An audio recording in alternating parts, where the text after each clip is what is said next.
Salam sejahtera, terima kasih karena bersama dengan saya di Nazilin Unity Channel. Satu perkara yang tular dalam media sosial ialah sumpah laknat calon bersatu Nenggiri, adakah itu mujarab atau sah? Ahli Majlis Tertinggi UMNO, Datuk Dr. Puad Zarkasih mempersoal kemujaraban sumpah laknat yang dibuat oleh calon bersatu Nenggiri, Muhammad Rizwadi Ismail. Apakah sumpah laknat oleh calon bersatu akan jatuh secara automatik pada dirinya kerana dia pun lompat parti juga?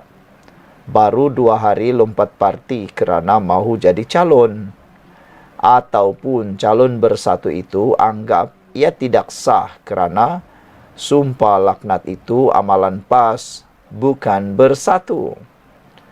Bersatu tak main sumpah laknat. Tak ada legal binding pun katanya. Mungkin juga calon bersatu itu tidak gerun dengan sumpah laknat. Tidak menyebabkan jatuh talak 3. Tidak mujarab kerana ia sumpah laknat politik. Apapun, Nenggiri bukan tempat main wayang kulit. Rizwadi merupakan bekas timbalan Ketua Pemuda PAS Gua Musang yang menyertai bersatu dan akan melawan calon Barisan Nasional BN Ketua Pemuda UMNO Kelantan Muhammad Azwamawi Fikri Abdul Ghani dalam pilihan raya kecil Nenggiri pada 17 Ogos. Ketika majlis pengumuman calon oleh Perikatan Nasional PN, Rizwadi telah melapaskan sumpahnya itu. Terdahulu, Ketua Penerangan UMNO Kelantan Datuk Zamawi Othman turut mengkritik bersatu kerana ketandusan calon, sehingga terpaksa mengambil calon daripada parti bersatu. Beliau menyifatkan tindakan bersatu sebagai kisah kartun kerana tidak ada kuasa dan ketandusan calon. Saudara, sebenarnya calon di kawasan PRK Nenggiri adalah status quo-nya ialah milik bersatu. Tapi bila melihat ini, ianya sebenarnya tidak ubah dimiliki oleh parti PAS. Kerana calon yang masuk menjadi calon dalam PRK itu adalah orang PAS sendiri yang baru keluar parti 2 hari yang lalu, tiba-tiba jadi calon bersatu. Apakah itu adalah sesuatu yang tak lucu? Dan yang menghairankan, bagaimana pemimpin-pemimpin bersatu tidak merasa lucu, pelik dengan tindakan sebegitu. Nak mengekalkan status quo, tapi ditandingi juga oleh ahli PAS yang baru 2 hari keluar, bukan pula keluar kerana prinsip nak menyertai parti bersatu, sebab mahu menyukai parti bersatu dan tidak lagi menyukai parti PAS atas prinsip, tetapi hanya kerana nak jadi calon pilihan raya untuk bersatu. Jadi dengan kata lain, sebenarnya dia masih ahli PAS, cuma kerana nak memujuk ataupun menyenangkan hati pemimpin bersatu, dia pun jadilah ahli bersatu. Lebih kurang ceritanya, lebih baik dia tak pindah pun jadi ahli bersatu, kerana dia pindah pun bab nak jadi calon. Itu sajalah. Kalau lebih baik dia jadi calon atas parti PAS, itu kan lebih baik. Tapi itulah namanya pelik bin ajaib. Saudara-saudara sekalian, yang lebih kembali kepada isu asal ialah, adakah sumpah laknat calon bersatu Nenggiri itu mujarab, atau adakah dia sah, atau adakah itu sebenarnya hanya wayang kulit politik? Sekian untuk kali ini. Jangan lupa tinggalkan komen Anda. Salam sejahtera, terima kasih kerana bersama dengan saya di Nazilin Unity Channel. Ada satu lagi pendedahan berkait dengan calon PRK Nenggiri daripada Perikatan Nasional. Pajak ahli untuk jadi calon bersatu pun boleh ya, kata netizen. PAS didakwa memajakkan ahlinya kepada bersatu bagi membolehkan beliau dipilih sebagai calon Perikatan Nasional PN dalam pilihan raya kecil PRK Nenggiri. Dakwaan ini dibuat oleh seorang penganalisis dan juga penulis politik, Muhammad Sayuti Omar, ketika mengulas isu yang berbangkit dalam PRK Nenggiri. Semalam Menteri Besar Nasaruddin Daud telah umumkan calon Perikatan Nasional di Nenggiri daripada Bersatu, Muhammad Rizwadi Ismail. Yang sedih dan aneh dan pelik, Rizwadi ini bekas Ketua Pemuda PAS. Jika benar begitu bermakna PAS memajakkan ahlinya kepada Bersatu. Hairan juga kalau bekas timbalan Ketua Pemuda PAS, parti agama yang agak rigid ini boleh pula menerima individu yang telah meninggalkan partinya, tulis Sayuti menerusi Facebook beliau. Bagi Sayuti juga, tindakan Naib Presiden PAS Datuk Seri Ahmad Samsuri Mokhtar yang menafikan ada rundingan antara PAS dengan UMNO adalah untuk tidak mengganggu perasaan Bersatu menjelang PRK Nenggiri. Naib Presiden PAS yang juga Menteri Besar Terengganu Ahmad Samsuri Mokhtar menafikan tiada perbincangan atau rundingan di antara pemimpin PAS dengan pihak kerajaan seperti mana diwar-warkan. Bagi Sayuti, jika tiada ada sesuatu tempua, tidak akan bersarang rendah. Katanya, kalaupun ada pertemuan dalam mesyuarat membincangkan hal pentadbiran negara. Kenyataan Samsuri itu seperti mahu menyembunyikan punca agar apa yang berlaku perundingan di dalam kelambu tidak diketahui umum. Beliau terpaksa membuat kenyataan itu mungkin untuk tidak mengganggu mood pilihan raya kecil Nenggiri yang akan berlangsung 17 Ogos nanti, kata Sayuti. Bagi Sayuti, Samsuri membuat penafian demikian untuk tidak mengusik hati pihak Bersatu. Kerana jika berlaku perundingan di antara PAS dengan pihak kerajaan dalam kes ini, UMNO, menyebabkan Bersatu akan terasa hati. Atau Samsuri sengaja membuat kenyataan itu bagi memberi signal kepada Bersatu yang PAS sudah naik lenguh dengan gelagat pemimpin parti itu yang bodoh sombong, katanya. Kemarin, Menteri Besar Kelantan mengumumkan bekas timbalan Ketua Pemuda PAS Gua Musang, Muhammad Rizwadi Ismail sebagai calon Perikatan Nasional dalam PRK Nenggiri. Rizwadi pula telah menulis surat kepada PAS untuk keluar dari parti itu beberapa hari lalu yang dipercayai bagi membolehkannya menjadi calon Bersatu kerana kerusi Nenggiri adalah milik Bersatu. Saudara-saudara sekalian, tindakan ini memang melucukan kita semua. Begitulah politik dalam Perikatan Nasional. Ada yang lucu, ada yang pelik dan aneh, tapi tetap berlaku. Ada pula juga ya, pajak ahli untuk jadi calon Bersatu pun boleh pula. Jumpa lagi. Bye-bye. Salam sejahtera. Menjadi isu dan perbualan rancak dalam media sosial ialah apabila calon PRK Nenggiri untuk parti Bersatu mewakili gabungan Perikatan Nasional, tindakan beliau mengangkat sumpah laknat terhadap diri beliau sendiri. Sekiranya tiba-tiba menyokong orang lain yang bukan sehaluan dengan PAS maupun Bersatu maupun Perikatan Nasional. Tindakan beliau melaknat, berdoa, mengangkat sumpah laknat diri sendiri itu mendapat perhatian meluas dan juga mendapat reaksi berbeza daripada netizen. Ada yang setuju, ada yang tak setuju, ada yang benar-benar marah, ada juga yang mengatakan, inikah parti yang benar-benar menuntut? Inikah parti yang benar-benar memperjuangkan Islam, kata mereka.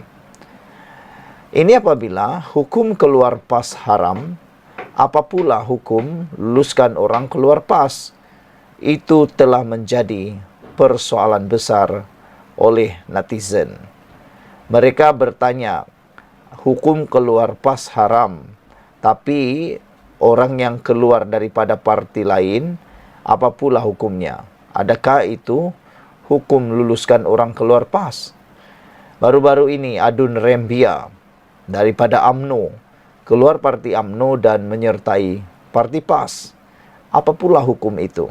Bolehkah beliau juga dikenakan hukum laknat? Strategi Perikatan Nasional PN untuk meluluskan seorang ahli PAS keluar parti dan menyertai Bersatu supaya menjadi calonnya untuk Nenggiri dipersoalkan oleh seorang pemimpin amanah.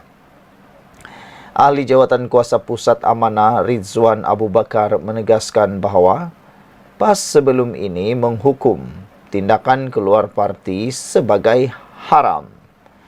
Hukum keluar PAS haram. Apa pula hukum tanda tangan meluluskan orang keluar PAS? Soalnya menerusi satu hantaran di Facebook hari ini. Rizwan turut melampirkan surat yang didakwa daripada Muhammad Rizwadi Ismail bertarikh 28 Julai lalu, memohon supaya keluar daripada PAS. Surat itu juga memuatkan kelulusan keluar parti yang ditandatangani oleh Setiausaha Agung PAS Taqiyuddin Hasan. Timbalan Presiden PAS Tuan Ibrahim Tuan Man memberitahu Malaysia Kini, keputusan supaya Rizwadi menyertai Bersatu adalah satu taktik strategi. Rizwan berkata, keputusan PAS itu adalah satu penyimpangan besar berbanding cacian yang dilemparkan kepada ahli amanah apabila mereka berpecah pada tahun 2015. Lalu dibaca hadith, sesiapa yang keluar dari jamaah Islam walaupun sejengkal, maka tertanggallah Islam dari tongkoknya, lalu dihukum dengan pelbagai hukum, katanya. Malah, kata Rizwan, PAS turut membacakan hadis, apabila dibayar khalifah yang kedua, maka perangilah yang berbayah itu. Namun katanya semalam, Perikatan Nasional mengisytiharkan calonnya di Nenggiri yang adalah ahli PAS yang meninggalkan jamaah Islam itu dan diterima oleh Bersatu. Bahkan calon itu bersumpah laknat ke atas dirinya sekiranya dia meninggalkan pula Bersatu. Namun itulah PAS. Kategorinya adalah lain-lain tak tertakluk kepada hukum dan undang-undang, kata Rizwan lagi. Kerusi Nenggiri diisytiharkan kosong berikutan keahlian Bersatu penyandangnya. Muhammad Azizi Abu Naim terbatal. Pemimpin PAS di Kelantan telah melobi untuk mendapatkan semula kerusi itu daripada Bersatu, tetapi kepimpinan Perikatan Nasional memutuskan untuk mengekalkan status quo. Bagaimanapun, akhirnya diputuskan untuk Rizwadi keluar dari PAS dan menyertai Bersatu untuk menjadi calon Nenggiri. Tuan Ibrahim berkata, kepimpinan Perikatan Nasional merasakan Rizwadi akan diterima oleh kedua-dua penyokong PAS dan Bersatu. Selain itu, dia menegaskan, PAS mempunyai pengaruh yang lebih besar di kawasan Parlimen Gua Musang yang merangkumi Nenggiri berbanding sekutunya Bersatu. Walaupun menjadi ahli Bersatu, Rizwadi akan bertanding di bawah logo PAS yang menjadi strategi Perikatan Nasional untuk Kelantan dan Terengganu sejak pilihan raya umum ke-15 PRK Nenggiri ditetapkan pada 17 Ogos ini. Beberapa komen daripada netizen berkait isu ini. Jimmy Page kata, amanah ni parti DAP Tiger Biobro, kata Jimmy Page. Black Panther kata, Jimmy Page ni konco PAS Tek Biobro, katanya. Apa pula pendapat anda tentang isu ini? Sekian dulu untuk kali ini. Jangan lupa tinggalkan komen anda, tekan butang subscribe. Kita jumpa lagi. Bye-bye. Salam sejahtera. Terima kasih kerana bersama dengan saya di Nazilin Unity Channel. Beberapa waktu ini begitu panas di dalam isu gerakan dan PAS di Perikatan Nasional. Ada yang mengatakan bahawa parti PAS sudah tidak serasi lagi dengan parti Gerakan. Dan ada yang mengatakan bahwa Gerakan sudah tidak patut lagi berada dalam Perikatan Nasional. Kalau mereka tetap kekal dalam Perikatan Nasional, mereka kini akan hanya menjadi bahan olok-olok, bahan untuk diperkotak-katikkan, dan tiada lagi maruah, kata netizen. Jadi saudara, kecelaruan dalam Gerakan, susulan ugutan keluar PN, ini ulasan yang menarik untuk anda ketahui dan boleh share kepada semua orang, membuka minda kita semua. Ugutan timbalan Presiden Gerakan Oh Tong Kiong untuk keluar dari gabungan Perikatan Nasional PN mula menyaksikan keretakan dalam parti itu yang sedang bergelut untuk kekal relevan dalam politik negara. Setiausaha Agung Pemuda Gerakan, Andy Tan, mempersoalkan jika Oh mendapat kelulusan daripada pucuk pimpinan parti sebelum membuat kenyataan itu. Adakah kenyataan itu pendirian peribadinya atau pendirian parti? Kerana pada pengetahuan saya, tiada pemimpin dalam parti kita yang menyebut perkara itu dalam mana-mana mesyuarat setakat ini, katanya lagi. Oh, bukan ahli biasa. Dia memegang jawatan penting sebagai timbalan presiden. Justru kenyataannya tidak boleh dipandang ringan, dan saya tidak boleh tidak bertanya, adakah dia mendapat kelulusan daripada pucuk pimpinan parti untuk membuat kenyataan sedemikian? Soalnya dalam satu hantaran di Facebook. Tan yang sangat tidak bersetuju dengan Gerakan meninggalkan Perikatan Nasional bagaimanapun berkata, dia bersedia mematuhinya jika parti memutuskan untuk berbuat demikian. Dia juga mahu membangkitkan perkara itu untuk dibincangkan dalam majlis tertinggi Perikatan Nasional. Atau adakah dia ada agenda lain? Soalnya lagi. Sambil menyifatkan kenyataan timbalan presiden itu sebagai serius dan telah menjejaskan hubungan di kalangan sekutu Perikatan Nasional, Tan berharap mendapat gambaran lebih jelas berhubung hala 7 parti. Susulan tindak balas PAS berhubung kontroversi yang menyelubungi isu kutipan derma untuk sekolah vernacular Cina, berkata Gerakan tidak akan teragak-agak untuk meninggalkan PN jika sekutunya terus mempamerkan ekstremisme agama dan melanggar hak orang bukan Islam. Menurut Gerakan kekal komited untuk menyokong usaha mengumpul dana yang menjadi tumpuan kerana penglibatan sebuah syarikat Arab. Susulan itu, pemimpin PAS menyatakan rasa kecewa dengan pendirian ditunjuk rakan mereka dalam PN itu yang dilihat senada dengan DAP. Malah, PAS memberi bayangan dan gambaran bahawa dengan pendirian tersebut tidak mustahil mereka akan memilih haluan berbeza dengan Gerakan pada PRU 16 akan datang. Menteri Besar Kedah, Sanusi Maknor, yang juga pengarah pilihan raya Perikatan Nasional, mencadangkan kepada Gerakan supaya keluar daripada Perikatan Nasional jika mereka gagal belajar menghormati orang Melayu dan Islam di negara ini. Saudara-saudara sekalian, ini memang isu paling panas sekali yang mana ianya mungkin bakal membubarkan Perikatan Nasional. Yang hairannya sehingga ke waktu ini, Muhyiddin Yassin belum lagi bersuara, belum lagi menyatakan pendirian sebenar Perikatan Nasional. Kerana jika dilihat, orang paling besar dalam Perikatan Nasional bukan Sanusi, bukan juga PAS, tapi pengerusinya. Pengurusi Perikatan Nasional ialah Muhyiddin Yassin.